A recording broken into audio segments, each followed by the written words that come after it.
Welcome back to History Class with Dr. W. We're continuing our discussion of the World War II home front. And in this lecture, we're going to talk about some of the ways that popular culture contributed to that wartime effort on the home front. Popular culture in the war helped to forge a consensus behind the war effort, bringing Americans together. In general, the wartime culture celebrated a spirit of patriotism and unity as Americans joined together to participate in the war, not only the war abroad, but doing whatever they could on the home front to support the American war effort. As I mentioned in the previous lecture, there were many items on the American home front that were rationed or suffered shortages during the war years. And entertainment in some ways certainly suffered as a result of some of this. The restrictions on gasoline put a strain on traveling groups and teams like athletic teams or music groups or the circus trying to travel around. The blackouts that I mentioned in the previous lecture on the Atlantic seaboard shut down Coney Island and Atlantic City and some other coastal entertainment sites. Paper shortages affected magazines and comic books. And as I've mentioned, and we'll discuss a little bit more shortly, many stars participated in the war effort, either joining the war itself or on the home front, contributing their talent to advertising campaigns and so on. But despite these challenges, Americans embraced popular culture during the war. FDR recognized that culture was important, not just for the war effort itself, but for maintaining morale on the home front. Americans, just as they couldn't live through the Great Depression, focused solely on the Depression and its effects on the home front. They couldn't get through the war, being completely consumed with the war effort itself. They needed some distractions on the home front. So things like the circus, Hollywood movies, music, comic books, and sports were viewed to have great value on the home front and a positive contributing effort to the war effort on the home front. Much of American culture shifted to flag waving and patriotism and promoting the war effort. Comic books are a good example. Most comics of that era involved very blatant and obvious themes of good versus evil, some hero battling against the forces of evil. Others were more overtly creations of the war itself. And probably the best example of this is Captain America. Just looking at the picture on the page, stars and stripes and red, white, and blue, it doesn't get any more blatantly patriotic than Captain America.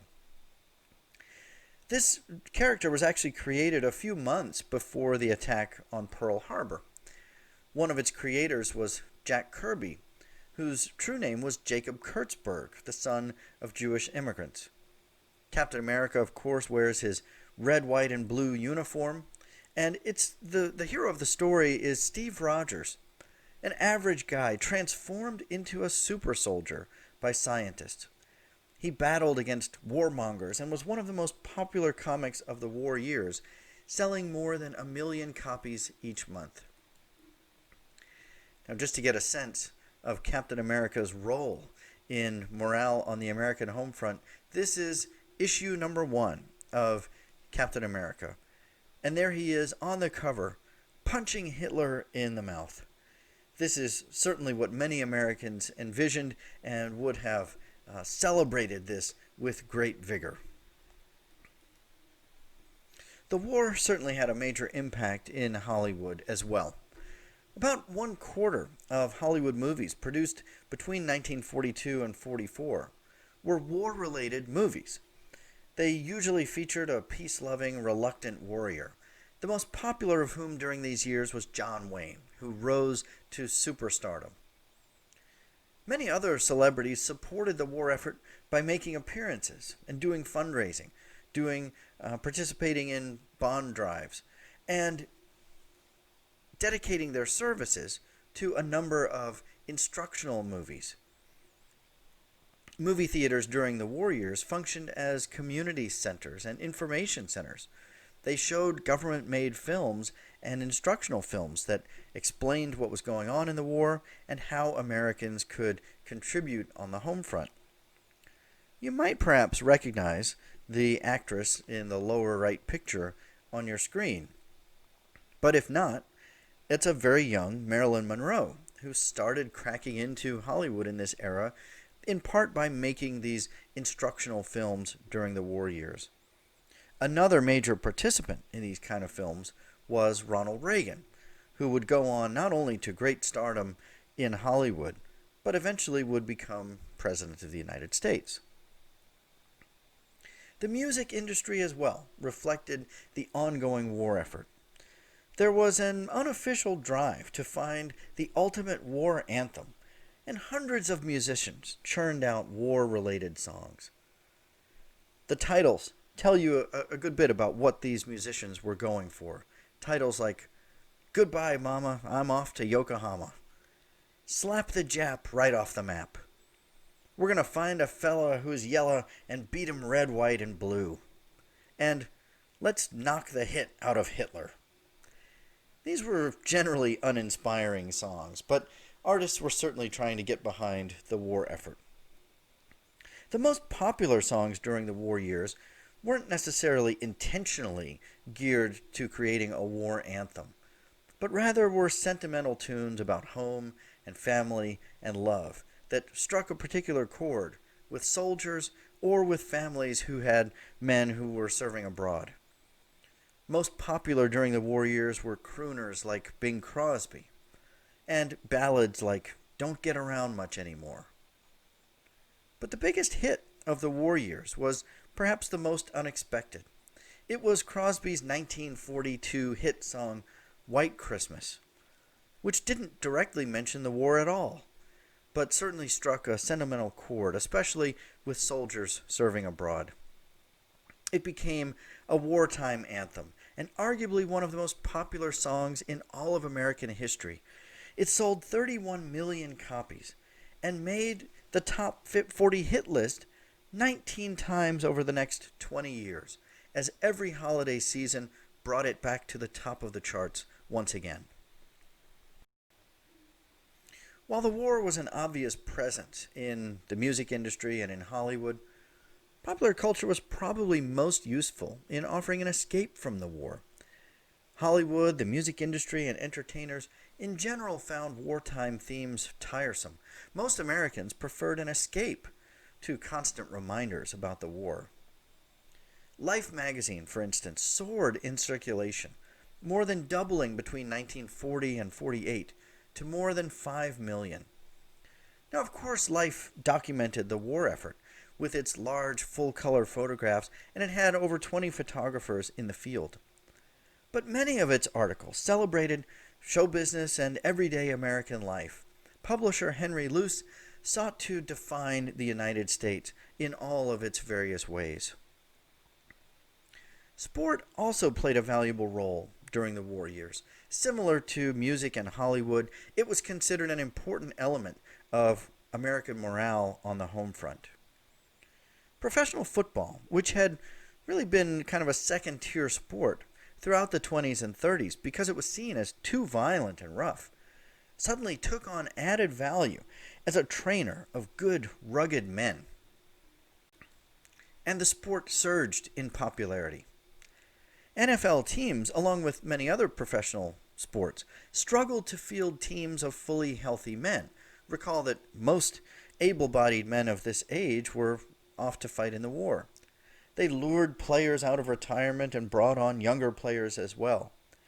As one coach joked, "We held tryouts and signed up anybody who could run around the field twice." In 1943, the Philadelphia Eagles and Pittsburgh Steelers combined and played one season as the Pittsadelphia Steagles. Now, baseball, of course, remained the number one sport in the country and even increased in popularity during the war years. It was thought to reinforce American values. The names of famous baseball players were sometimes used as secret codes during the war, and the Japanese were heard on the battlefield at times shouting, "Screw Babe Ruth," which was thought to be the ultimate insult. Early in 1942, FDR told baseball commissioner Judge Kennesaw Mountain Landis, who offered to disband Major League Baseball during the war. FDR said, "I honestly feel that it would be best for the country to keep baseball going. Wartime employees ought to have a chance for recreation and for taking their minds off their work more than before." So baseball had this important role in maintaining morale on the home front. But of course, baseball players as well are able-bodied men, good athletes in fact, and so over the war years, fully 2/3 of Major League Baseball players joined the armed forces, including some of its biggest stars like Joe DiMaggio and Hank Greenberg, who spent years in the service. So during the war years, baseball teams also had to use creativity in recruiting players. Baseball during those years featured its youngest player ever, oldest player ever, a one-armed player named Pete Gray, you see a picture there, and the midget Eddie Geidel, who wore the number 1/8 and walked in his only at-bat. You see him taking a pitch at the bottom. That was more of a publicity stunt, but it does give us a sense of the creativity that managers were using. It was also during the war years that the Negro Leagues reached their greatest peak in popularity, as fans of the sport sought out any kind of able-bodied player to watch and support. And of course, the black players were some of the greatest of that era. You see here a picture of Jackie Robinson wearing his uniform for the Kansas City Monarchs, a Negro League team in 1945. This, of course, is before he went on to break the color barrier in Major League Baseball in 1947. In 1943, Philip Wrigley, the owner of the Chicago Cubs, launched the All-American Girls Professional Baseball League. It started with 4 teams and later expanded to 8, and regularly drew crowds of several thousand people. The league asked women to conduct themselves as ladies at all times, but to play like men. This is one example of increased gender roles during the war, roles for women, which we'll talk about more in a future lecture. And of course, this was made later into a very famous and popular film called A League of Their Own. Now, baseball and sports were a mainstay on radio, but radio entertainment in general also reflected this blending of pure entertainment and wartime service. Over the war years, only about 10% of Americans surveyed said they thought they could live without their radio. While radio broadcast plenty of news and wartime programming, they also remained popular for soap operas, comedy, music, drama, and sports, as I've mentioned. This dual identity during the war really suffused all of American entertainment. On the one hand, it boosted morale and provided outlets for national anxiety. On the other hand, it was part of the booming wartime economy that ended the Great Depression. As the baseball star Satchel Paige once said, everybody had money and everybody was looking around for entertainment. Altogether, entertainment boomed during the war. Radio advertising doubled. Major League Baseball by the end of the war were shattering attendance records. Comic book sales doubled in 1942 alone. Amusement parks and circuses thrived, and Broadway and Hollywood both thrived as well. The music industry flourished. While touring bands decreased due to the rationing, record sales were high. And by 1945, 3 different record companies sold more than 100 million records each. The war had other effects on popular culture. Millions of Americans migrated, either to military service or to find work in the cities. A great migration out of the countrysides and into the cities led many to encounter country music for the first time. And country music enjoyed a real boom during the war. Urban nightlife also boomed in the cities. And the city of Las Vegas blossomed, the ultimate provider of nightlife. As of 1930, Las Vegas was only the 4th largest city in Nevada. But in 1931, the state legalized gambling and simplified laws for marriage and divorce. an attempt to increase outside money coming into the state. The construction of Boulder Dam, or Hoover Dam, in the mid-1930s led to thousands of construction workers moving there, just a short drive from Las Vegas itself. And World War II added to the revitalization of Las Vegas, as there were several military bases within just a few hours' travel. Thousands of military men went there for good times when they were on leave. The war also provided an opportunity for the mobster Meyer Lansky to turn Vegas into a gambler's paradise. Lansky was a Polish immigrant who grew up poor in New York City. By the 1940s, Lansky saw great potential in Las Vegas. The remote location helped, he thought. There was nothing to do there but eat, drink, and gamble. Lansky was one of only a few mobsters interested in Vegas, and he managed to get himself involved in ownership of virtually every new casino built. During the war, Lansky benefited even further. Like other mobsters with New York ties, he assisted federal agents in patrolling the dockyards and maintaining order during the war. He used his mob ties to secure aid in Sicily for the Allied invasion in 1943. In exchange, federal authorities virtually ignored his operations in Las Vegas, and Lansky had free rein to create an amusement empire. Vegas became a city people went to in search of great wealth and dreams of striking it rich.